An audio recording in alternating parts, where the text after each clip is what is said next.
Everything we thought we knew about how our brains process what we see might be fundamentally wrong. For decades, neuroscientists believed that a crucial brain region called the visual thalamus functioned like a simple postal service, just collecting visual data from our eyes and forwarding it along to other brain areas without any real processing. But here's where it gets controversial. Groundbreaking new research published in the prestigious journal Neuron completely shatters this assumption, revealing that this so-called relay station is actually performing sophisticated computational work that could rewrite our understanding of human vision. Picture this scenario. You're watching your child play in the backyard when they suddenly pick up their favorite toy and bring it to you. In that instant, visual information begins an incredible journey from your retinas deep into your brain's complex network. Think of this process like a sophisticated subway system, where information makes strategic stops at various neural stations, getting processed and refined at each location before continuing to its final destination. Dr. Liang, an assistant professor of neuroscience at Yale School of Medicine, who spearheaded this revolutionary study, had a hunch that the scientific community was missing something big. The clues were hiding in plain sight. Previous research had discovered that visual input from our retinas represents only about 10% of all the information flowing into the visual thalamus. So what exactly was happening with that mysterious remaining 90% of neural traffic? The fact that the vast majority of inputs to this region come from sources other than the retina, yet their functions remained largely unknown, was like having a puzzle with most of the pieces missing, Dr. Liang explains.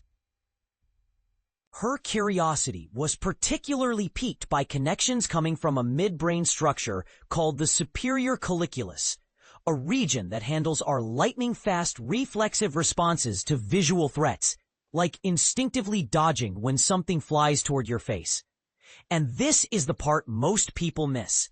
Our visual system isn't just one linear pathway. Instead, it's more like a sophisticated highway interchange where multiple information streams converge, interact, and influence each other in ways we're only beginning to understand. To uncover these hidden processes, Dr. Liang's research team employed an ingenious technique that sounds like something from a science fiction movie. They genetically modified mouse brain cells to act like tiny biological lighthouses. Cells receiving information from the retina would glow green when activated, while those connected to the superior colliculus would flash red. This allowed the researchers to literally watch both information streams in real time as the mice viewed moving images, creating a live neural light show of brain activity. What they discovered was nothing short of remarkable. Rather than the random, chaotic connections that many scientists might have expected, the team found highly organized, purposeful patterns. The brain invests tremendous energy during development to precisely wire these connections together, Dr. Liang notes, this level of organization doesn't happen by accident. It's clearly serving a critical function. The researchers then took their investigation one step further with a bold experiment that revealed the true purpose of these mysterious connections.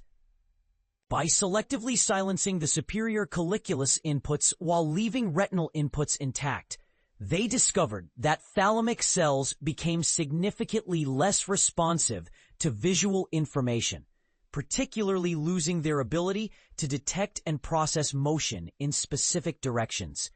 But here's where it gets controversial. This finding suggests that what we call vision isn't simply about our eyes capturing images like a camera.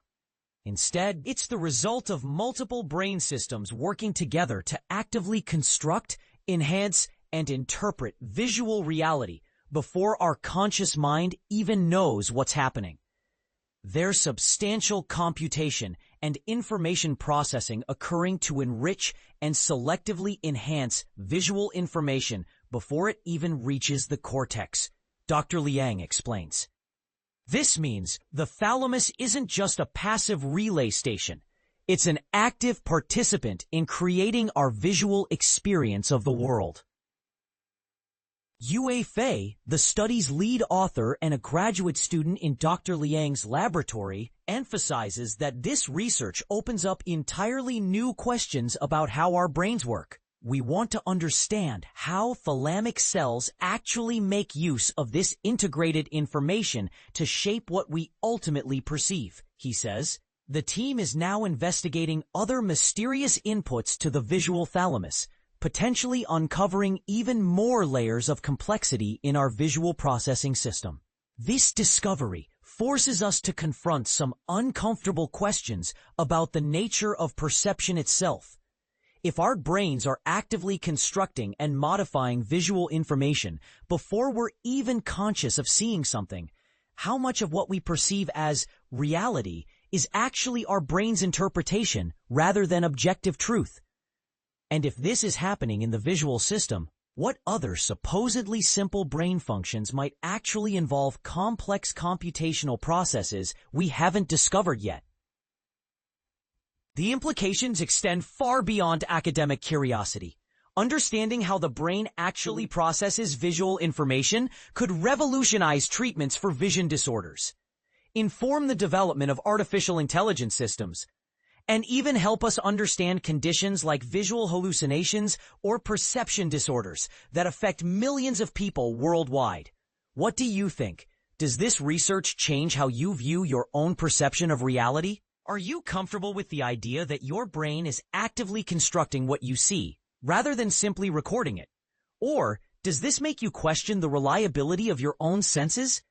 Share your thoughts, and let's discuss whether this discovery is as groundbreaking as it appears, or if there are alternative explanations the researchers haven't considered.